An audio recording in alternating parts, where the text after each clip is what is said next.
I wanted to make this video for some time, but unfortunately I didn't have a whiteboard nor this drawing board. So I finally got it, and I'll try to share some of my thoughts regarding the what's talent, and basically how I look at the talent.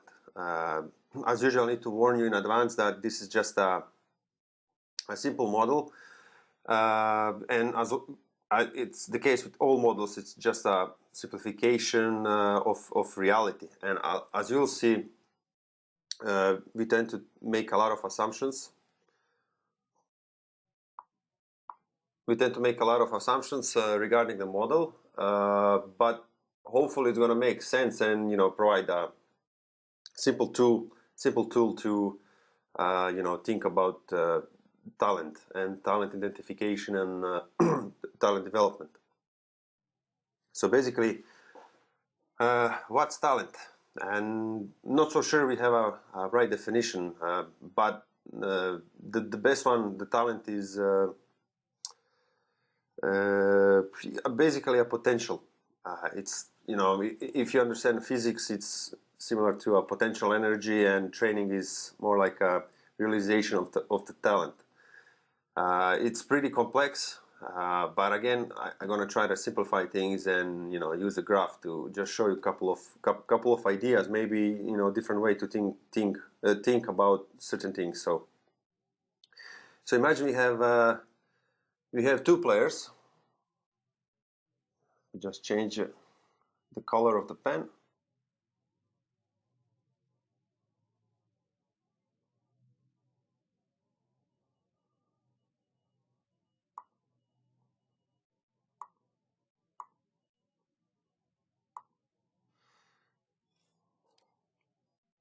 So as I said, imagine we have two players. So this is player A, and this is player B. Just gonna draw a simple coordinate system. So this is time, and this is some quality, let's say Q. So here's one assumption. We are talking about qualities, and now we need to define what are those qualities are. Like, might be a VO2 max, might be a running endurance performance, might be swimming speed, might be sprinting, whatever.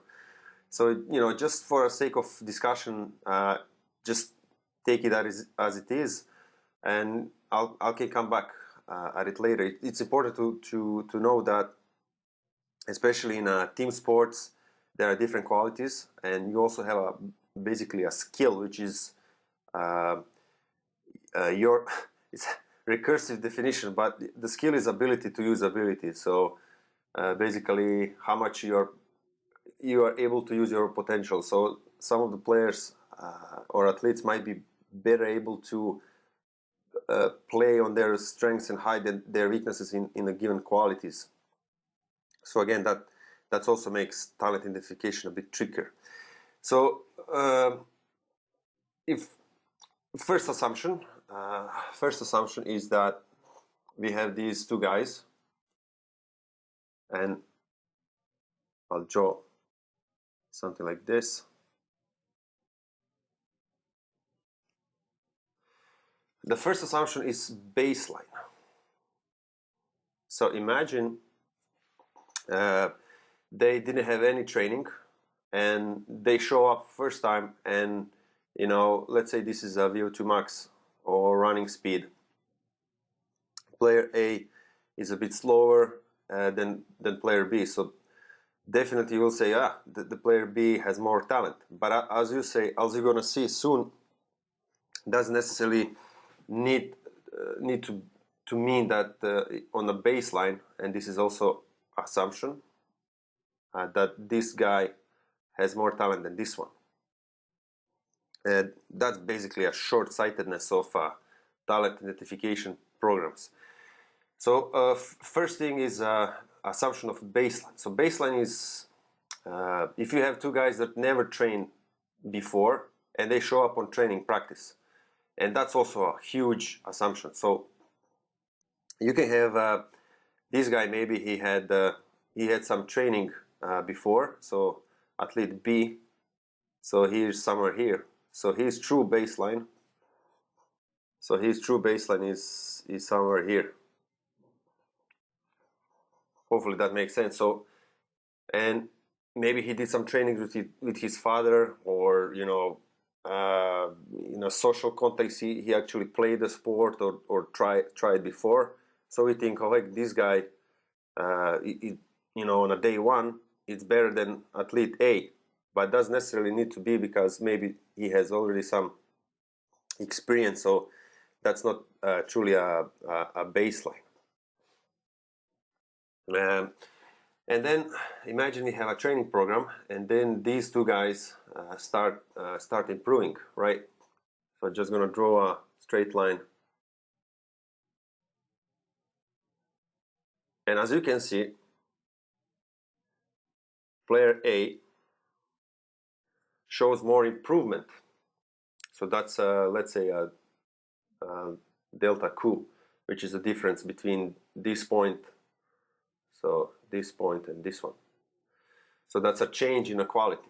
With some qualities, the baseline also defines a potential for change. So, for example, if someone is already high in a given quality on a baseline day, sometimes depending on the ceiling, they might show less improvement. So if this is some hypothetical ceiling for athlete B, then he might show less change. So who's more talented now? And this guy with some practice probably gonna go over athlete B. But if we continue training and we disregard this ceiling for the athlete B,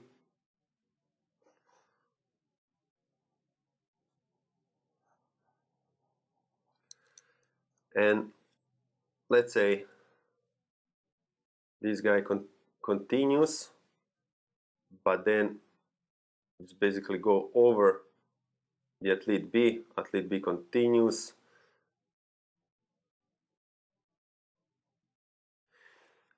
So basically, the athlete A overcome athlete B. So who's the talent now? Again, also hard to tell because we can't see the future, and this probably might be some junior years. The thing is that the problem A will tend to have troubles because he used to be better, and he might give up because on this point he will see that others are getting better than him. But again, as the time passes by, we might get this situation. So athlete A basically reached the ceiling and won't improve at all, and athlete B just continue going up. And so now you see that what's real talent. So I would say the real talent is this. It's the end goal, basically. So it's the end goal. Not this. Not this. Not the change. How far you are improving. Not the starting point. It's this. It's the end point. And that also might depend on a genetical ceiling. And as you can see, the genetical ceiling for the athlete A is somewhere here. For athlete B might be somewhere here. So that's athlete A, and this is athlete B ceiling. The problem is we don't have the tools to predict this from this, nor the delta or the change. With some qualities like sprinting speed, I think there's a recent study showing that the sprinting speed at the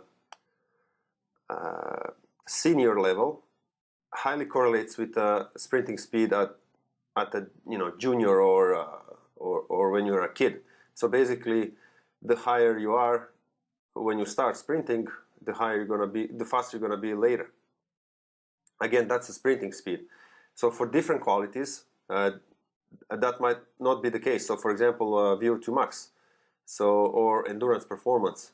So maybe someone is pretty weak here, but he tend to slowly move up, go across the ceilings, in a quotation marks, genetical ceilings of other people, and just continue improving slowly. I would say Kaizen, just small improvements over time. So the tricky part is, I'll call this, let's say I'll call it ultimate performance, UP. So UP, we are wondering how much we get. We are trying to find a function depending on a starting, change, and change. So I'm not sure there's a formula for predicting ultimate performance. We also have a 10,000 hour rule, which is a float. We basically say if you invest 10,000 hours, you'll be elite. You'll definitely be better, but some people, as we can see, can climb up quickly, fast, reach the high ceiling. Someone might take a long time. Let's use another color. Someone might take a lot of time to reach the same point. So again, our predictive ability now is pretty low, except for maybe sprinting. Another problem is if the sport is demands for multi qualities. Just gonna erase this. So if some sport asks for different qualities, let's say I can use Q1, Q2, and Q3, and performance is a function of these qualities.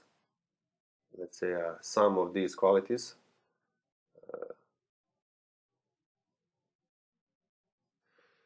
And skill to use those qualities. So if you have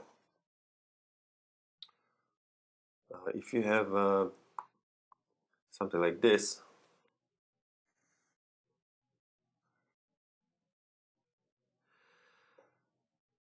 if this is your potential or quality, and this is your basically a skill, your ability to use that quality. I think Verkhoshansky did a great job depicting this. So skill is basically this is a quality, it's a potential, and skill is how much you are able to utilize it. This is I call it the root problem because it's evident in a lot of sports, from javelin throwing to playing soccer. So if you improve endurance, so I improve endurance, will my skill and eventually my performance,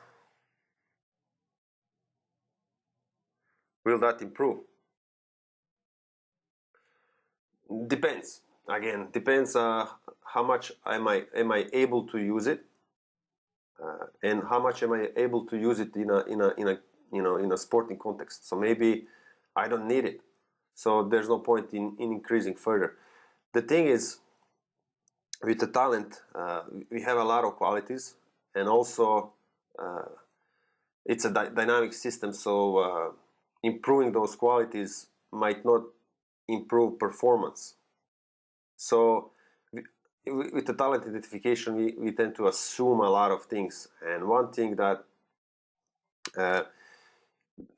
that we forget, as you saw in an example with the A and B athlete, is that we forget about grit and psychology. He was always better than player A. So I'm just gonna go. What am I doing here? Keep pressing things.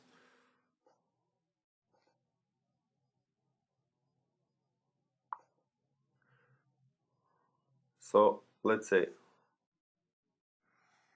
as we said, athlete B was a bit better all the time than athlete A, until some point when athlete A went over. So in usually this athlete B might drop because he used to being better, all the time being better, investing less, always dominating. This guy,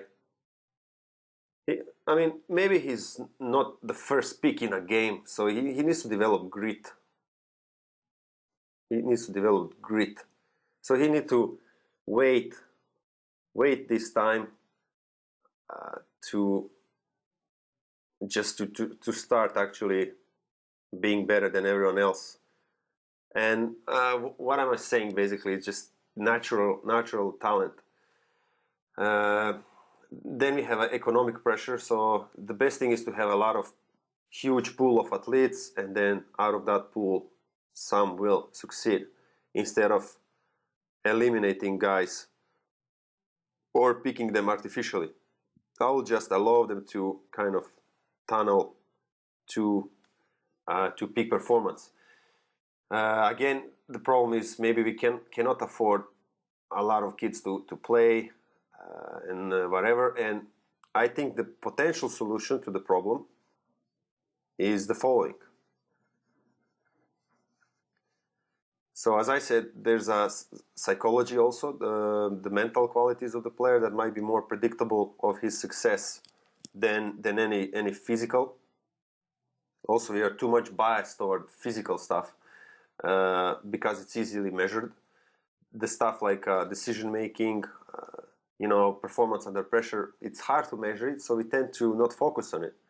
But in skill sports such as soccer, volleyball, handball, whatever, they might be more important than a physical side of things, especially in skill-related sports.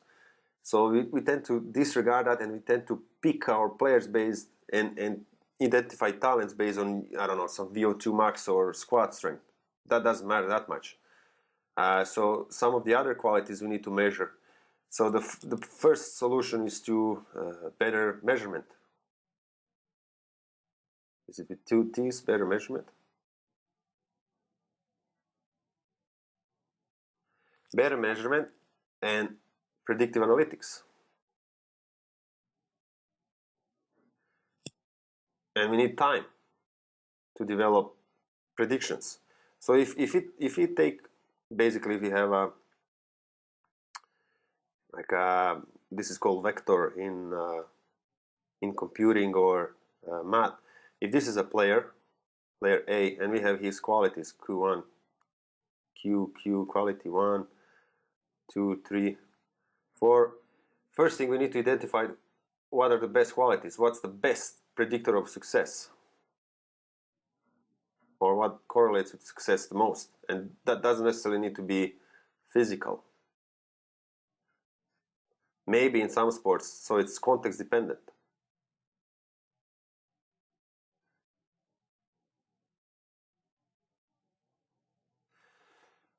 And then we have a field over here that's performance. Let's call it P. So it might be, is this guy selected to high-level club? So it might be selection. So that's a categorical variable. So it might be selected and not selected.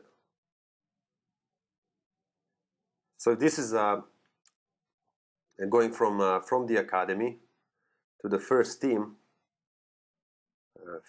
So, basically, did he go from the academy to the first team? Yes or no? So that could be this quality. And, you collect data over time. And and then try to predict, will someone get selected to a first team, because that's the end goal of the academy, to breed the players for the first team. Is he selected to the first team? And then you can predict what's the best predictor of being selected over here. Again, there's a lot of tricky problems with predictive analytics and making it more basically reliable, and more exploring the old causative things. So it might not be only the quality that's important, individual quality. It might be environmental quality. So maybe that needs to go into the model as well. So that's why we have hotbeds, basically. Not because maybe we have a certain genetic variants in that area, but because we have better culture. So, and that culture gives better grit. Again, it's all comes to nature versus nurture, and basically, I know this a lot of. I covered a lot of things, and to be honest, I don't have a solution. I tend to use and rely more on not on a pre-planned solution, just steps like a checkbox, and then you check this, check, and then you have a talent. No, but it's more like empiristical thing. So you do one thing, you measure, see the results, and you correct. And it's going to take time. So we need to collect things, both individual qualities, not only physical. We tend to be biased to physical stuff because it's easily measured. Also some technical decision making, most notably psychological, like grit, and being able to and how someone is functioning in a given environment. So we have also environmental qualities and complementarity between environment and individual, because we might have an individual that's works or plays in certain environment or culture is great also, and we tend to remove the guy and he sucks. So you need to take all that into account. And again, it's a very, very complex model. Hopefully this whole example showed you that it's more than who's better on the baseline. So if, again, baseline, who's better, this guy or that guy? But we as a coaches tend to be biased. So for example, you have 30 kids, you come on a practice and you see this guy beating everyone else. So you consciously or unconsciously, you're probably going to tend to pick this guy to play a game. And when he plays a game, he accumulates training time. This guy, he might be a late bloomer, so he just needs to have a grit. So maybe there's not a single best, probably not a single best solution. So we need to remove the biases, and we need to develop kind of a cybernetic or cybernetic approach, or empirical approach, just measuring things, see how results we got, and go in circle. So this is a process number one. We got a process number two, check it out, evaluate, and come back here. So we kind of need to have a feedback loop instead of just do this and you'll get that. I don't think that works, because there's a lot of things that modified. So a lot of things modify this relationship. You're just trying to tell a blind guy to go from point A to point B. So without the feedback, he'll get lost. And I think we tend to focus too much on this thing. Who's better on the beginning time? Oh yeah, he has a talent. I don't think so. Maybe the talent is not the happiest term. And also we tend to focus on that retarded 10,000 hour rules. So if you invest 10,000 hours, you'll be the best. No, you'll be better, but you can make a plum pie from pig shit, unfortunately. And we need to be able to identify not who's the better on the baseline. Maybe that correlates, but who's the best in the future.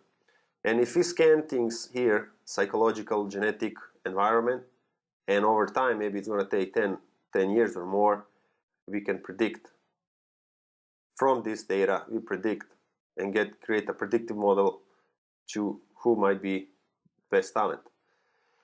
And I guess that's the right thing to do. Not sure it's the only thing, or maybe it's not actually worthwhile. We need to invest, a couple of years to develop it. But I guess it's a right way to do things instead of just focusing on who's better on a day zero of practice. Stay tuned, guys.